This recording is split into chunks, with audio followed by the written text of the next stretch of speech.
City India news channel हक की आवाज़। पैराडाइज फंक्शन पैलेस महबूब साबिक वजीर और बीजेपी कौमी नायब सदर DK अरुणा ने आज महबूबनगर ज़िले में भारतीय जनता पार्टी के दफ्तर में सहाफ़ती कॉन्फ्रेंस से बात करते हुए कहा कि कांग्रेस पार्टी की जानिब से इंतखाबात में 6 जमानतों की तशहीर करते हुए वोट हासिल किए और इख्तिदार हासिल किया।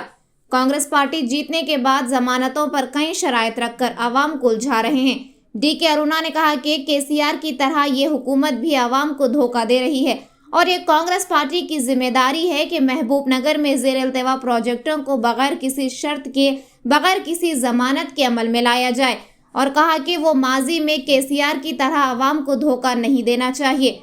इस प्रोग्राम में बीजेपी के रियासती खजांची शांति कुमार, जिला सदर वीर ब्रह्मचारी और दीगर कायदीन और कारकुनों ने शिरकत की।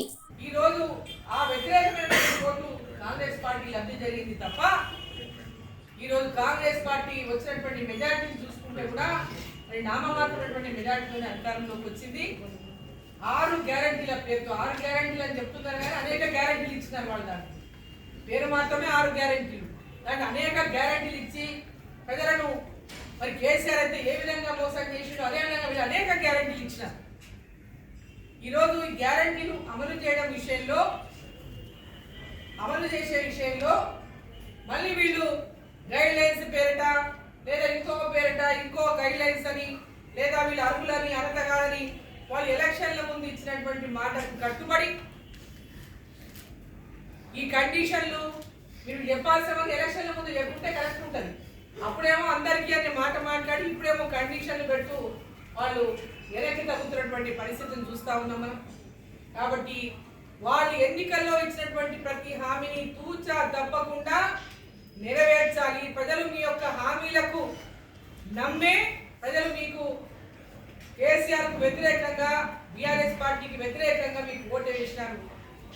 మరి ఆ యొక్క హామీలను తూచా తప్పకుండా నెరవేర్చాలని చెప్పి సందర్భంగా నేను కోరుతా ఉన్నా। అదేవిధంగా మహబూబ్నగర్ జిల్లా ప్రాజెక్టుల విషయంలో కూడా మన జిల్లా వాసి అయినటువంటి రేవంత్ రెడ్డి గారు ముఖ్యమంత్రిగా ఉన్నారు కాబట్టి ఈ జిల్లాలో మరి కృష్ణారావు గారు కూడా ఇంకా మరొక మంత్రిగా ఉన్నారు। వారికి కూడా జిల్లా యొక్క ప్రాజెక్టుల గురించి పూర్తి అవగాహన ఉన్నటువంటి వ్యక్తి। మరి జిల్లాలో పెండింగ్లో ఉన్నటువంటి ప్రాజెక్టులలో పనులు పూర్తి కాలేదు। గత 10 సంవత్సరాల నుంచి కేవలం మాటలతోనే గడిపింది కానీ చాలా పనులు ఇంకా పెండింగ్లోనే ఉన్నాయి ప్రాజెక్టులలో। ఆ పెండింగ్ పనులన్నింటినీ కూడా పూర్తి చేసే దిశగా దృష్టి సారించాలని చెప్పి నేను వారిని సందర్భంగా నేను కోరుతా ఉన్నాను।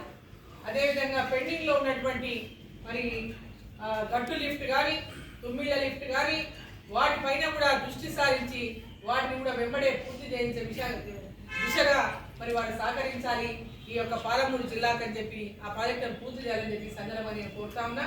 అదేవిధంగా జూరాల ప్రాజెక్టు ద్వారా పాలమూరు రంగారెడ్డి అయితే ప్రాజెక్టు జూరాల ప్రాజెక్టు ద్వారా మరి నీరు తీసుకోవాలనేటువంటి ప్రాజెక్టు ఉన్నప్పటికీ కూడా దాన్ని డిజైన్లు మార్చి, దాని అప్రోచ్లు మార్చి వేల కోట్ల అంచనాలు పెంచుకున్నటువంటి BRS ప్రభుత్వంలో మరి పాలమూరు రంగారెడ్డి యొక్క ఏదైతే ప్రాజెక్టు ఫస్ట్ జురాల నుంచి తీసుకున్నటువంటి అప్రోచ్ ఏదైతే ఉందో అక్కడి నుంచి తీసుకుంటేనే మక్తల్ కానీ, నారాయణపేట కానీ, కొడంగల్ కానీ, షాద్నగర్ కానీ, ఇటు మహబూబ్ నగర్ కానీ, పార్ట్ ఆఫ్ జడ్చర్ల కానీ ఇవన్నిటి కూడా భూములన్నీ సాగుకు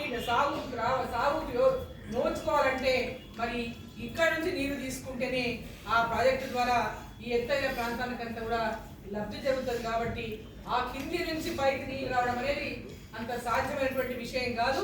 మరి దీనిపైన కూడా ప్రభుత్వం ఆలోచించాలని, పాలమూరు జిల్లా యొక్క రైతుల యొక్క మరి కష్టాలు 10 ఏళ్ల నుంచి ఎక్కడేసిన గొంగడి అక్కడే ఉన్నట్టుగా ఉన్నది కాబట్టి దీనిపైన కూడా దృష్టి సారించి మరి పాలమూరు రంగారెడ్డిని అటు కల్వకుర్తి ఆ యొక్క ఏరియాలో పరిమితం చేసి ఆ ప్రాంతానికంతా కూడా సాగునీరు అందించి ఇక్కడ నుంచి మరి మిగతా ప్రాంతానికంతా కూడా జూరాల వాటర్ ద్వారా మరి నీరు అందించేటటువంటి విధంగా మరి ప్రయత్నం ఆ విధమైనటువంటి ప్రణాళికను సిద్ధం చేయించి వాటిని మీద దృష్టి సారించాలని చెప్పి నేను వారిని ఈ సందర్భాన్ని నేను కోరుతా ఉన్నా। మరి మహబూబ్ నగర్ ప్రజలందరినీ కూడా, మహబూబ్నగర్ జిల్లా ప్రజలందరినీ నేను కోరుతా ఉన్నా। మరి తెలంగాణ రాష్ట్రంలో మనం గతంలో కూడా చూసినాం BRS ప్రభుత్వం ఉన్నప్పటికీ కూడా కేంద్ర ప్రభుత్వ నిధులతో జరిగింది గ్రామాల్లో కానీ మండలాల్లో కానీ పట్టణాల్లో కానీ రోడ్లు కానీ ఇన్ఫ్రాస్ట్రక్చర్ కానీ హాస్పిటల్ కానీ ఇంకేదైనా కానీ. కాబట్టి రేపు ఖచ్చితంగా పార్లమెంటు స్థానాలను పెద్ద ఎత్తున గెలిపించండి. తెలంగాణ అభివృద్ధికి మీరందరూ కూడా దోహదపడండి అని చెప్పి నేను పాలమూరు ప్రజలు ఈ సందర్భంగా మరోసారి కోరుతా ఉన్నాను.